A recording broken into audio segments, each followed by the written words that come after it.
Hello everyone, welcome to Ganesh Gurukul and this is Yogesh Kark. In this video, we are going to discuss JEE Advanced 2020 Paper 2 question number 15.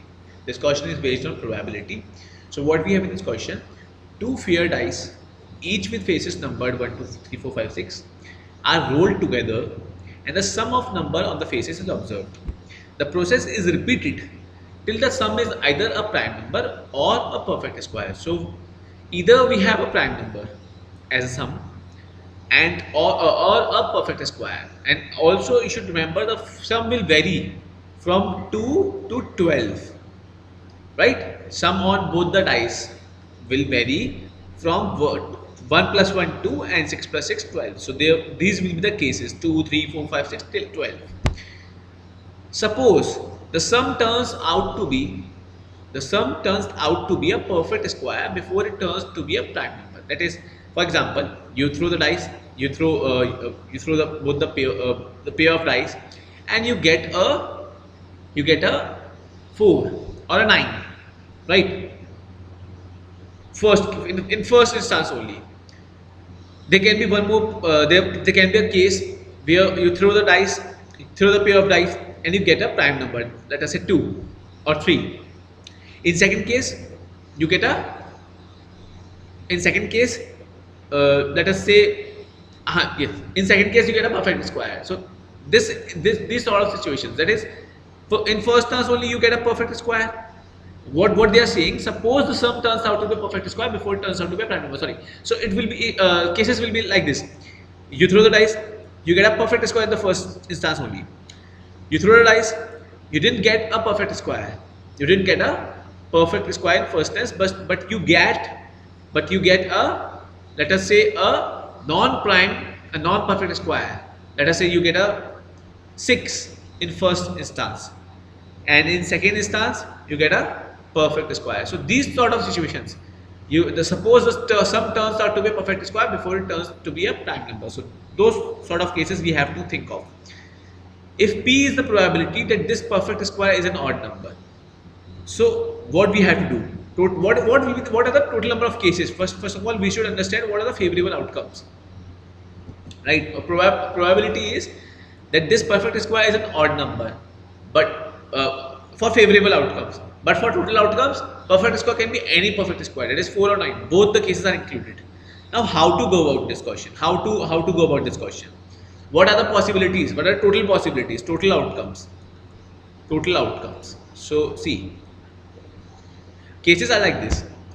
You throw the dice, you throw the pair of dice, and in first instance only you get a perfect square, and in first instance only you get a, because the idea is, suppose the sum turns out to be perfect square.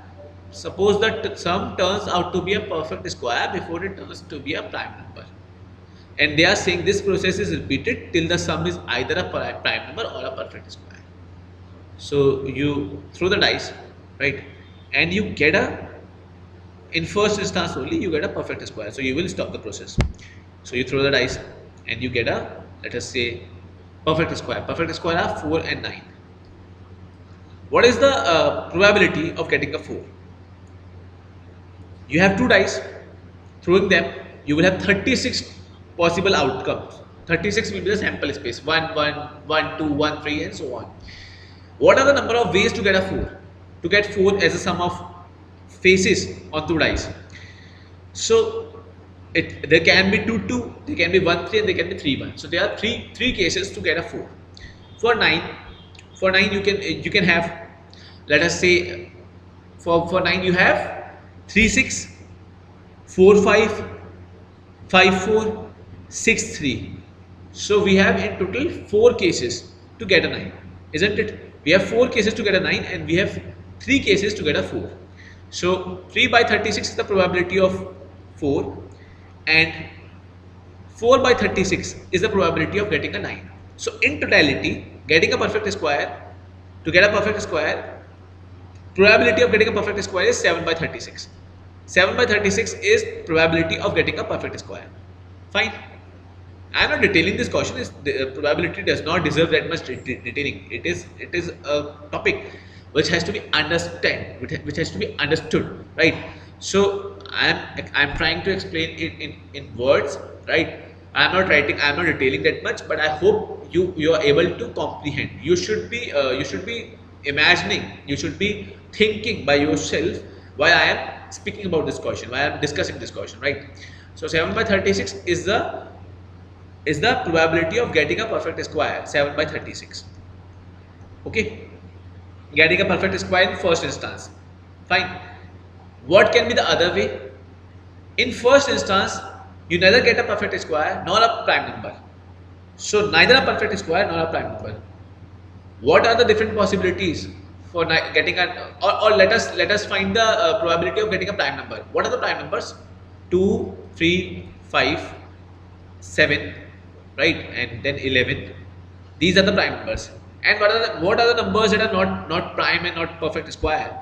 6, 8, 10, 12, right? These four numbers are neither prime nor perfect square. So we have to find probability of these four. But better is to find the probability of these four rather than finding these five. Fine. How to get a 6? How to get a 6 on the sum of two dice? 1 5, right? 5 1, two cases. Then 2 4 4 2, then 3 3. So we have 5 cases. 5 plus, because we know in denominator we have 36 only. How to get 8? How to get 8? How many ways to get 8?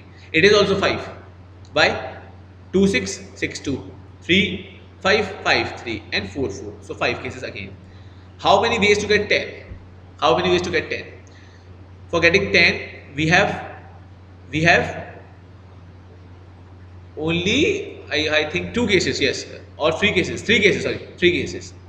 4 6 6 4 5 5. And how to get 12? Only one way. 6 6. So 5 plus 5, 10 plus 3, 13 plus 1, 14. 14 by 36 is the number of ways to get neither a prime nor a perfect square. So what will be the case for second instance? For first particular case, we get a perfect square in the first instance only. For second case, in first instance, we neither get a perfect square nor a prime number. So 14 by 36. In second case, in second instance, we get a perfect square. Because we have to get a perfect square before we get a prime number. This is very, very important, right? So 14 by 36 into 7 by 36. Fine. Now in third case, what will happen? We throw a dice, and we didn't get a perfect square nor a prime number. So 14 by 36. In third case, in second instance also, we didn't get a prime number nor a perfect square. So again 14 by 36. But in third case, in third instance, we get a perfect square, 7 by 36. Right? This will be the possible. What are the different possibilities that we have to understand? What are the different possibilities? So these are the possibilities that I am listing down, right? And it will go on endlessly. There will not be any end to this. And what is very interesting, what we can see, if we take 7 by 36 common, we have a GP 1 plus 14 by 36 plus 14 by 36 square. And interestingly, this is an infinite GP with common ratio less than 1. And if it is so, we can easily find its sum.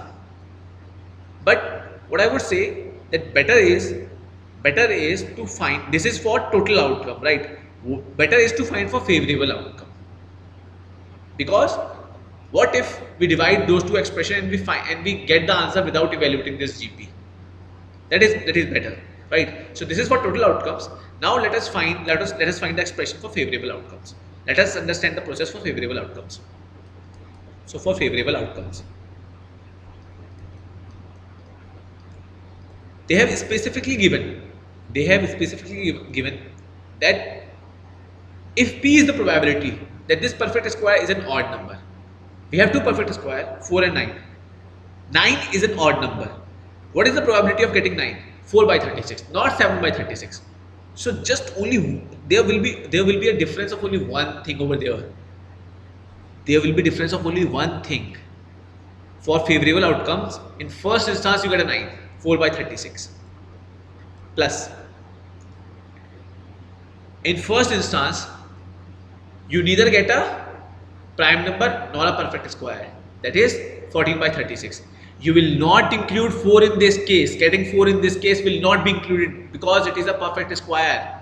This has to be understood. This has to be understood very clearly. In second instance, we will take the case of neither a perfect square nor a prime number, right? In second case, for first instance, you throw the dice and you get neither a prime number nor a perfect square. That is 14 by 36 will be the probability. Now, you throw the dice again and you get a perfect square. But that perfect square is an odd number. And getting 9, how many ways to get 9? 4 out of 36. So you will multiply this with 4 by 36. I hope that you are getting it. What is the only difference in green color expression and blue color expression?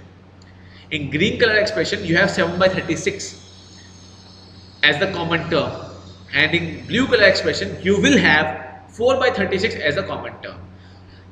Because in blue color expression, third case will be you throw the dice, you neither get a perfect square nor a prime number, 14 by 36. You throw the pair of dice again, you neither get a perfect square nor a prime number, again 14 by 36. But in third case, you get a perfect square, but that too 9. So getting 9, probability of getting 9 is 4 by 36. So again this process will go on endlessly. We can take 4 by 36 common, 1 plus 14 by 36 plus 14 square by 36 square. What you can see very clearly that we need not to evaluate GP, neither in first expression or in second expression, because if we divide these two expressions, first by second, we will write first by second because this is favorable outcome and that is total outcomes. So first by second, doing first by second, you can clearly see what we will have. We will have 4 by 7. All other things will be eliminated. This chain will be eliminated. This 36 in denominator will be eliminated. We will just have 4 by 7. This is your P. And what we have to find? We have to find the value of 14P.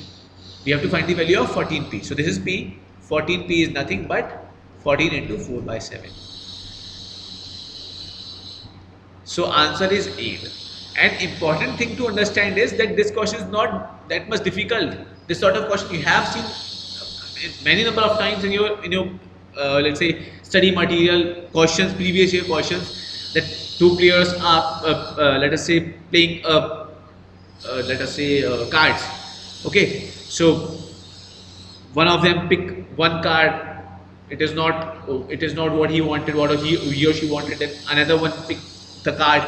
So this sort of thing goes on. So this particular question also belongs to that category of A wins, then B wins, or A or B both don't win, and then A wins. It's those sort of questions. So this particular question belongs to that particular category, and this question has appeared in JEE. What more you can expect? This sort of question appears in JEE. Although this particular template is most of the students are familiar with this particular sort of template. Fine. So I hope that this particular video was clear to everyone. You have understand. You are able to comprehend this question. And if there is any doubt, so please ask in the chat itself. And we will meet again in more videos. Till then, stay tuned to Gurukul and keep watching.